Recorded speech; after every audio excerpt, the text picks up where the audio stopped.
Bihar civil code 7692 website दोस्तों बंद हो गया। वेबसाइट बंद हो गया। अब जिनका छूट गया उनका छूट गया। अब क्या किया जा सकता है बताइए। जिनका छूट गया क्योंकि इतना दिन डेट था तो लोग भर ही नहीं रहे थे। अब सवाल है कि क्या पीटी अलग से होगा, पियून का पीटी अलग, कलर का पीटी अलग, स्टेनो का अलग, और यहाँ पे कितना कितना फॉर्म भराया है पियून में, कितना क्लर्क में भराया है और कितना स्टेनो में, परीक्षा कब होगा, कट ऑफ कितना जाएगा, चलिए जान लेते हैं। यहाँ पे क्या है ना दोस्तों, पीटी का जो सिलेबस है ये लोग शुरू में ही कन्फर्म नहीं थे। नोटिफिकेशन में साफ तौर पे लिखा गया था कि अगर कैंडिडेट की संख्या बढ़ती है तब जाकर के पीटी हम लेंगे, नहीं तो नहीं लेंगे। अब तो पीटी लेना तय बात है, अब तो पीटी लेंगे ही लेंगे। पीटी मतलब दोस्तों प्रारंभिक परीक्षा बोल रहे हैं, क्योंकि एक प्रारंभिक परीक्षा होगा, एक मुख्य परीक्षा, लेकिन प्रारंभिक परीक्षा को लेकर ये कन्फर्म नहीं थे तो अब तो लेंगे। अब रीजन क्या है, रजिस्ट्रेशन नंबर को दोस्तों अगर हम आधार मान के देखें तो शुरू में क्या था कि 1 लाख पड़ता है, और जैसे जैसे फॉर्म भराते गया वैसे वैसे रजिस्ट्रेशन नंबर का नंबर बढ़ते गया, और जिस दिन लास्ट डेट था दोस्तों उस दिन दोस्तों 18 लाख दोस्तों दिखा रहा था। यानी आप कह सकते हैं 1 लाख हटा दीजिए तो कह सकते हैं कि 17 लाख टोटल फॉर्म अप्लाई हुआ है। तो यहाँ पे जब 17 लाख फॉर्म अप्लाई हुआ है दोस्तों तो इसमें से 3 लाख हटा दीजिए।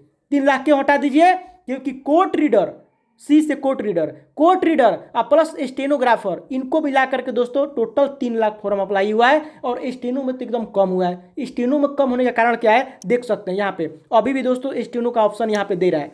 इसी पर दोस्तों सवाल उठाया गया था कि स्टेनो में क्या था कि हिंदी और अंग्रेजी दोनों में शॉर्ट हैंड मांग रहा था, तो लोग काफ़ी मतलब इसमें रुचि नहीं दिखा रहे थे ना।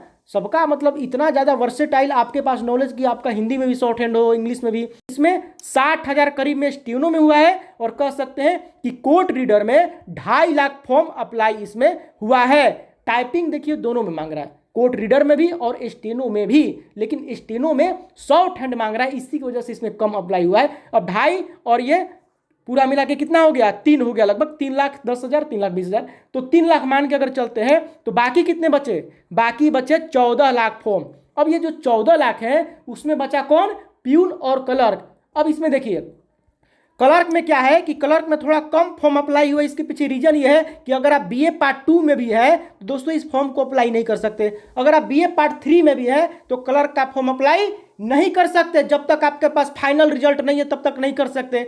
इसके वजह से मजबूरी में जो लोग इंटर में थे वो भी दोस्तों प्यून का अप्लाई कर रहे थे। इसीलिए प्यून में क्या है ना कि जो 14 लाख बचा हुआ है उसमें प्यून में 8.5 लाख दोस्तों फॉर्म अप्लाई होने की संभावना है, और क्लर्क में 5.5 लाख, 5.5 लाख। ये 3 लाख जो 3 लाख का जो यहाँ पे मार्जिन पड़ रहा है ना, ये दोस्तों बीए पार्ट 3 में भी बहुत लोग थे वो भी अप्लाई नहीं किए, बीए पार्ट 2 वाले भी नहीं किए हैं। इंटर में थे जो लोग वो भी अप्लाई कर रहे थे प्यून में, इसीलिए प्यून में बढ़ गया है। दूसरी बात कि यहाँ पे जो लोग ग्रेजुएशन किए हैं फिर भी प्यून में डाल रहे हैं, उनका अंग्रेजी थोड़ा कमजोर होगा, क्योंकि अंग्रेजी दोस्तों आपको पता होगा क्लर्क में 20 नंबर का, स्टेनो में 20 नंबर का यहाँ पे, और प्यून में 15 नंबर का पूछ रहा है, इसी की वजह से भी। लेकिन सबसे बड़ा कारण है कि इसमें ग्रेजुएशन है, तो अप्लाई प्यून में ज़्यादा हुआ है। प्यून में 8.5 लाख तो दोस्तों यहाँ पे फॉर्म जा सकता है, और क्लर्क में दोस्तों यहाँ पे 5.5 लाख। तो ये कितना हो गया, 8, 5, 13 और 14।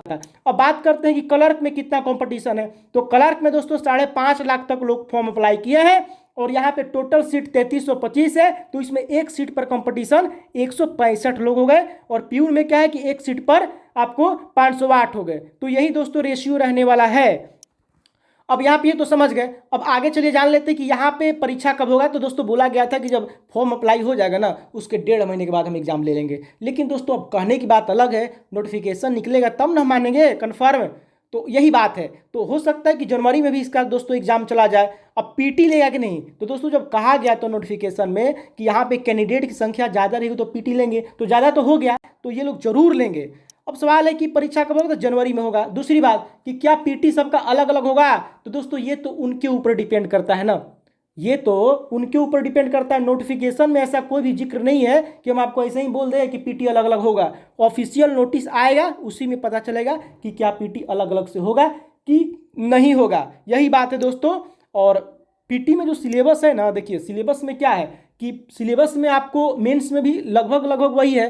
प्यून में क्या है कि प्यून में इंग्लिश 15 नंबर का मेंस में पूछ रहा है मुख्य परीक्षा में, और क्लर्क में 20 नंबर का पूछ रहा है, तो ज़्यादा का अंतर नहीं हो सकते ये लोग एक ही में ले लें। हाँ, जिस चीज़ से आप डर रहे हैं कि ऐसा ना हो कि प्यून में इंग्लिश पूछ देगा ज़्यादा। तो इंग्लिश का कितना अंतर पड़ रहा है, क्लर्क में 20 नंबर का अंग्रेजी पूछ रहा है ना मेंस में, और मेंस में ही आपको प्यून का पूछ रहा है 15 नंबर का। तो थोड़ा बहुत 5 नंबर का अंतर पड़ सकता है, इससे ज़्यादा नहीं। और प्यून का भी दोस्तों यहाँ पे प्री होने का चांस है, कारण कि प्यून में दोस्तों 8.5 लाख लोग फॉर्म अप्लाई किए हैं, तो हो सकता है कि इसका भी पीटी होगा ही। तो इसमें एक तो रीज़न ये है कि चांस बन रहा है दोस्तों कि एक ही में सबका ले लिया जाए, लेकिन कुछ भी हो सकता है। ऑफिशियल साइट पे नोटिस आने के बाद ही हम इस पर कोई भी अपना टिप्पणी रखेंगे कि आपको अलग अलग होगा कि एक में होगा। लेकिन इतना मान के चलिए दोस्तों कि जीके पढ़ रहे हैं तो काम करेगा ही करेगा, आप मैथ पढ़ रहे हैं तो सब में काम करेगा, रीजनिंग भी पढ़ते रहिए, इंग्लिश भी देखिए। अगर एक में लेता है तो इतना जरूर सहूलियत देगा दोस्तों कि इंग्लिश 25 नंबर का ना दे करके 20 नंबर का दे दे, क्योंकि प्यून वाले लोग भी तो उसमें रहेंगे ना। मान लीजिए कि पीटी अगर एक ही में लेता है, प्यून क्लर्क स्टेनो सबका लेता है, तो अंग्रेजी तो भाई प्यून वाले तो ये सोच के अप्लाई किए थे कि हमको अंग्रेजी 15 नंबर का पड़ेगा, तो उनको वैसे ही दिया जाएगा एक में मिला करके। क्योंकि ये देखिए नौकरी नहीं लग जाएगा, प्रारंभिक परीक्षा अगर आप निकालते तो कोई नौकरी नहीं लगता है, तो वो लोग हो सकता है थोड़ा बहुत सहूलियत करके कुछ वो लोग ले लें। हो सकता है कि आपको जो पीटी लिया जा रहा है उसमें इंग्लिश और प्लस आपको कंप्यूटर कर दिया जाए, नहीं तो इंग्लिश प्लस रीजनिंग करके उसमें मिक्स कर दिया जाए, पूरी तरह से 25 नंबर का इंग्लिश ना लिया जाए, ऐसे भी हो सकता है। तो यही सब बातें दोस्तों।